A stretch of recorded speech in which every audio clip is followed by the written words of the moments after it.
Welcome back, everyone. I'm here as promised with part 2 of my favorite comedies from the 2010s. Alright, here's a reminder of 20 to 11.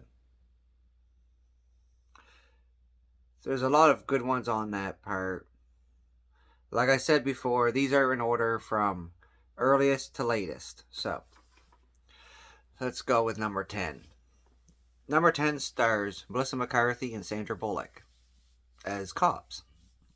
Sandra Bullock is the straight-laced one, very uptight. Michael Rappaport is in it as Melissa McCarthy's brother, who got in trouble with the law. Her whole family's mad at her, thinking she's a narc. And one of her brothers was played by Joey McIntyre from New Kids on the Block, who was pretty funny in it. He's not in it a lot, but he did a good job. This is a buddy cop movie. Really funny. Number 9. Melissa McCarthy again, actually, with Jason Bateman. She steals people's identity. He goes looking for her. It's hilarity ensues. Such a funny movie. This is the movie where Melissa McCarthy keeps punching people in the throat. Every time she's in trouble, she just punches them in the throat. It's really good. Alright, number 8, I watched in the theater. It's ridiculous. It stars a really famous group of friends who you may know, like Seth Rogen, Jay Baruchel, Jonah Hill, James Franco, Craig Robinson, a whole bunch of them. Part of my favorite of this is Michael Cera. He's, when all hell breaks loose, like, somebody took my cell phone. And he gets impaled. Oh, it's in my pocket. This is so embarrassing. And you're dying. It doesn't matter. But this was a really good movie. There were originally supposed to be a sequel, but we're not going to get that sequel anytime soon. I'm not going to get into the reasons why. You can always Google it and find out. Jason Sudeikis, Jennifer Aniston, the great Will Poulter, We're the Millers. Jason Sudeikis has to deliver a bunch of drugs because he got robbed. He has to pay back the drug dealer. So go to Mexico, pick up some drugs, bring them back, and he takes them along as his make-believe family. It's really funny. Will Poulter makes this movie. This movie is Will's. It was made for Jason Sudeikis, but Will Poulter steals the show. Really love that guy.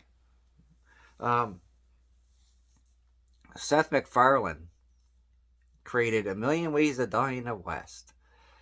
He plays one of the few people in the Wild West that isn't wild, I guess. His friend Giovanni Ribisi is engaged to Sarah Silverman. She's old-fashioned. I suppose I don't know if you can say old-fashioned because it's Wild West. But she won't have sex before marriage. But she's a prostitute. So she's having sex with other people, just not Giovanni. It's really good. Seth's ex-girlfriend is dating Neil Patrick Harris, who is so distinguished because he has a mustache. Because apparently you had to be rich to have a mustache. So it's really funny. It's absolutely ridiculous, as you expect from a Seth MacFarlane movie. But he ends up falling for a new girl in town, Seth MacFarlane, who's dating the bad guy, Liam Neeson. And that's all I'm going to tell you. Okay, the next movie I saw at the drive-in theater.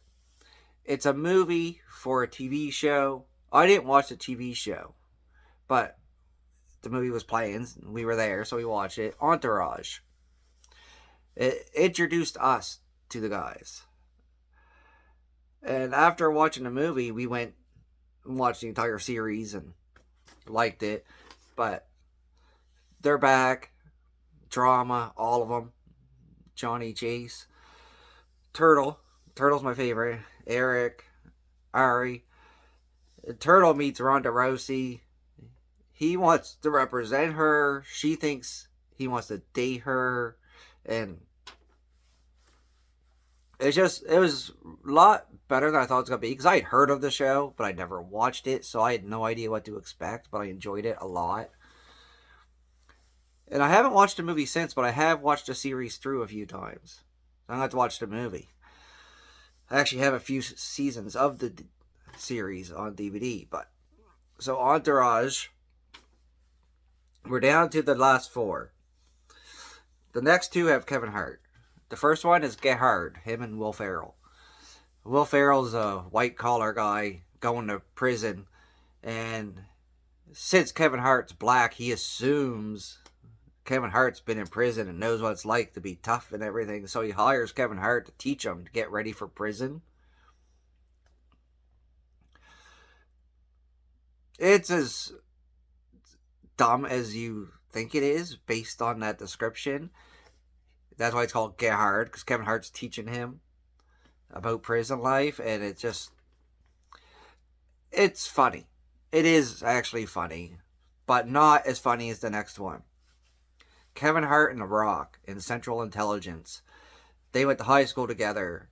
The Rock's character was big guy who got picked on a lot. The last time Kevin Hart's character seen him, he was in the shower at school. The Rock, not Kevin Hart. Kevin Hart's in the assembly because he's like the star football player.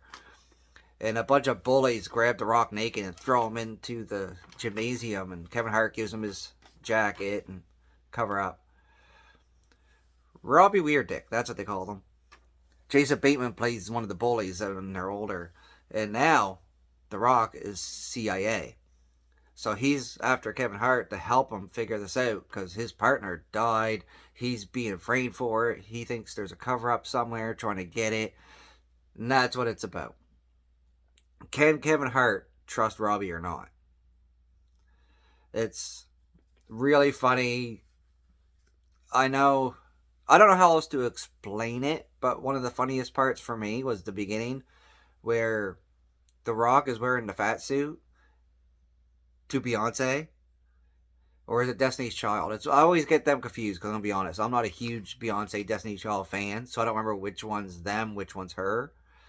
But he's dancing around and it was hilarious. It was a really good movie.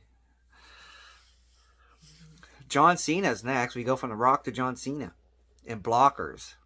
He plays a parent. Him and Leslie Mann plays another parent, and they read messages from their kids that they plan on losing their virginity. So they go to try and stop them. It's technically called cock blockers, but blockers. And the kids are hilarious. There's one point they go to a party, John Cena and the other parents, and the kids trick them. They drink their beer through a tube in their ass. It's just ridiculous. But John Cena was pretty funny in this. They were all did a really good job. People who played their kids are hilarious. I'm pretty excited because the next one I haven't had a lot of chance to talk about. It stars Nick Robinson, whom I recognized as Ryder from Melissa and Joey. He was in the first Jurassic World movie, but he's the star of this movie. He plays a high school student who's in the closet. And for me, it's more of a drama, serious romance, but it was under the comedy section when I researched this video. So, he's using a school computer chatting to somebody where he's talking about being gay. And when he leaves, he forgets to log out.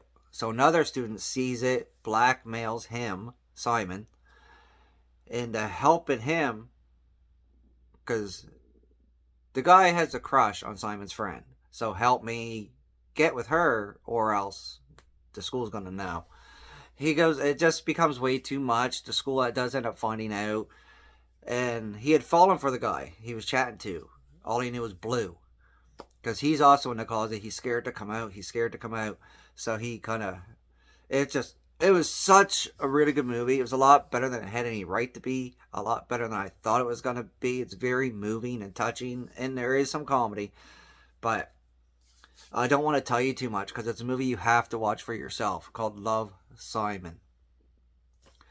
So that's it. Those are my favorite comedies from the 2010s. All hilarious. I'm going to have to go back and watch Entourage again because I have watched the series a few times now. But I'd like to share your thoughts in the comments below. Your favorite comedies from the 2010s. Any of mine on my list, on your list as well. Till next time. Subscribe, everybody, and come back and see me. Thanks.